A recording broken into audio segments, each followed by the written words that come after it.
ये आज की बात नहीं है। पश्चिम बंगाल में जब भी ममता बनर्जी के सामने जय श्री राम का नारा लगता है तो वो इस बात को लेकर थोड़ा नाराज जरूर हो जाती हैं। हालांकि उन्होंने अपनी तरफ से बहुत सारी बातें कही हैं, बहुत बार स्पष्टीकरण दिया है कि वो दरअसल इस नारे से नाराज नहीं होती हैं बल्कि उसकी मंशा से नाराज होती हैं। लेकिन इन सारी चीजों के बीच पश्चिम बंगाल की सियासत का वो कोण जरूर स्पष्ट होता जाता है। मोस्ट अनफॉर्चुनेट, बंगाल में कभी एक कास्टिज्म पॉलिटिक्स कभी हुआ ही नहीं, लेकिन अभी बीजेपी इसको शुरुआत किया है और वो हर जगह में जाते हैं और जाके कास्ट का साथ कास्टिज्म करते हैं, कास्ट का साथ कास्ट को लगा देता है। पहले तो धर्म को लेके किया है, हर धर्म को तो एक साथ में लेके चलते नहीं है।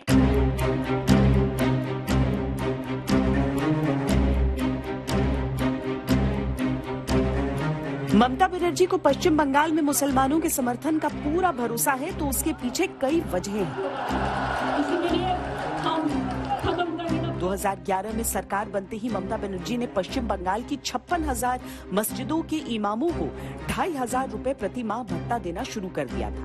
इसके अलावा अजान देने वाले मुअज्जिनों को भी 1,000 रुपए प्रति माह का भत्ता तय कर दिया। हालांकि इसको लेकर वो इन चुनावों में सबसे ज्यादा मुस्लिम संगठनों के ही निशाने पर है। हम भी नहीं चाह रहे किसी सरकार ऐसी आई इमाम को भाता देके उसको लेके चुनाव का कोई मुद्दा बने, ये भी हम नहीं चाह रहे। फिर भी हम बोल रहे हैं इमाम का जो भाता दे रहे वो तो मुस्लिम पर्सनल पार्टी से दे रहे हैं, कब स्टेट से दे रहे हैं, वो तो कोई राजकोट से नहीं दे रहे हैं। फिर भी ममता बनर्जी को पहले बोलना चाहिए था, अगर पहले बोल देते इतना डिवाइड नहीं होते। अगर कोई भी धर्म गुरु को राजकोट से भाता दे, ये मेरे संविधान की शायद बेखिलाफ होगा।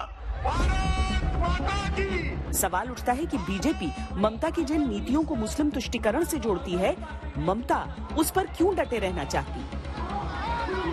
सवाल ये भी उठता है कि मुस्लिम परस्ती के जिन आरोपों के चलते 2019 लोकसभा चुनावों में बीजेपी ने उन्हें जबरदस्त झटका दिया, वो राजनीति उनकी मजबूरी क्यों है?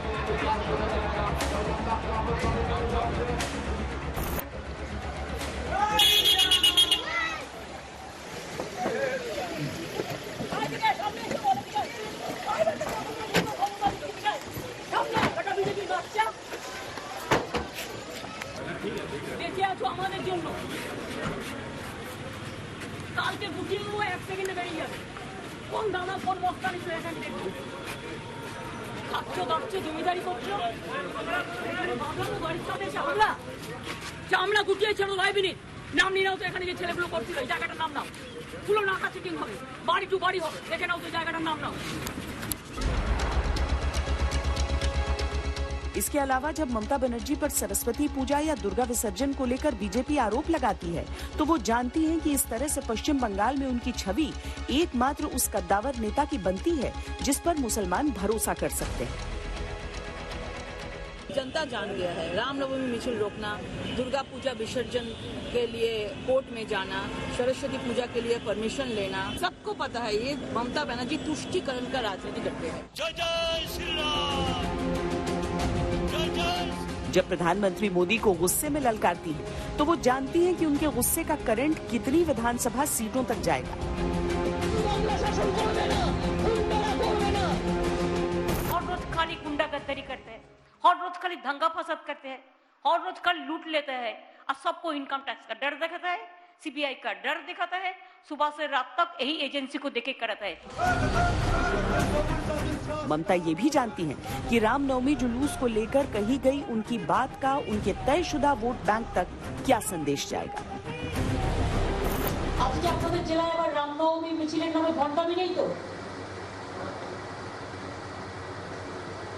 রাম কোনদিন বলে গেছিল পিস্তল হাতে মিছিল করতে? 2017 में कोलकाता हाईकोर्ट ने मुहर्रम के चलते दुर्गा विसर्जन पर रोक के फैसले की कड़ी शब्दों में आलोचना की थी। तब कोर्ट ने कहा था, आखिर दोनों तबके के लोग एक साथ अपना त्योहार क्यों नहीं मना सकते? जब राज्य में दोनों समुदाय शांति के साथ रहना चाहते हैं तो आप अपनी तरफ से भेदभाव वाले कदम क्यों उठा रहे हैं? बंगाल के अंदर दुर्गा पूजा होनी चाहिए या नहीं होनी चाहिए? जरा जोर से बोलो, होनी चाहिए या नहीं होनी चाहिए? दुर्गा पूजा के लिए कोर्ट में से परमिशन लेनी पड़ती है, सरस्वती पूजा बंद करा दी थी। ये तो दबाव आया भाजपा का कि दीदी सालों के बाद सरस्वती पूजन करती हुई दिखाई पड़ी है। मुझे तो बहुत अच्छा लगा दीदी सरस्वती पूजन कर रही है। दरअसल पश्चिम बंगाल में लड़ाई वोट या वोट बैंक से ज्यादा हमेशा वर्चस्व स्थापित करने की रहती है। कांग्रेस से लेफ्ट और लेफ्ट से तृणमूल तक ये सिलसिला जारी रहा। मुस्लिम वोट सरकार बनाने या बिगाड़ने में सक्षम है, लिहाजा जो उनके दिल में वही बंगाल की गद्दी का शासक बनता है, ममता ये खूब जानती हैं। इसका सबसे बड़ा उदाहरण है कि जब वो सत्ता के लिए संघर्षरत थी, तब घुसपैठियों का मुद्दा उनके लिए बहुत बड़ा था, लेकिन जब वो सत्ता में है तो CAA और NRC की कट्टर विरोधी है।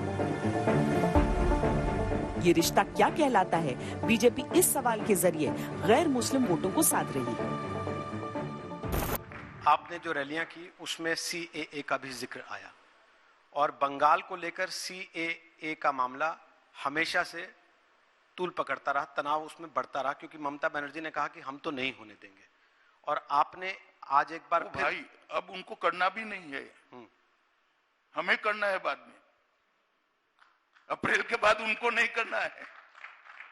आप मेरी बात समझ रहे हो ना? मैं समझ रहा हूं। सरकार बदल जाएगी, अब उनको कहां करना है?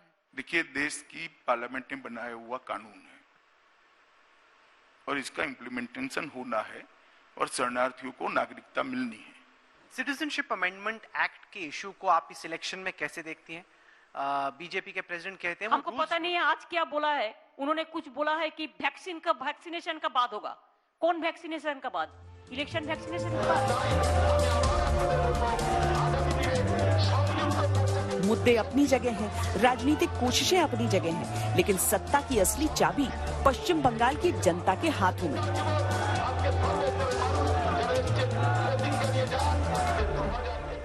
मौलवियों लोग को इतना ज़्यादा या फिर मुसलमान को इतना ज़्यादा जो है प्रायोरिटी वगैरह जो है दिया जा रहा है। हम तो देख रहे हैं कि जनगण जिसका तरफ ईड़ हो रहा है उसी तरफ का सत्ता आने वाला है। राजनीति में ये नहीं देखे थे कि हिंदू मुस्लिम बोल के कुछ होता था, किंतु ये पीछे 5 साल से, बीते 5 साल से, 10 साल से नहीं बोल सकते, बीते 5 साल से हिंदू मुस्लिम की तो राजनीति हो ही रही। जय श्री राम का जो नारा है वो हम लोग का हिंदू का है, हर हिंदू देना चाहेगा।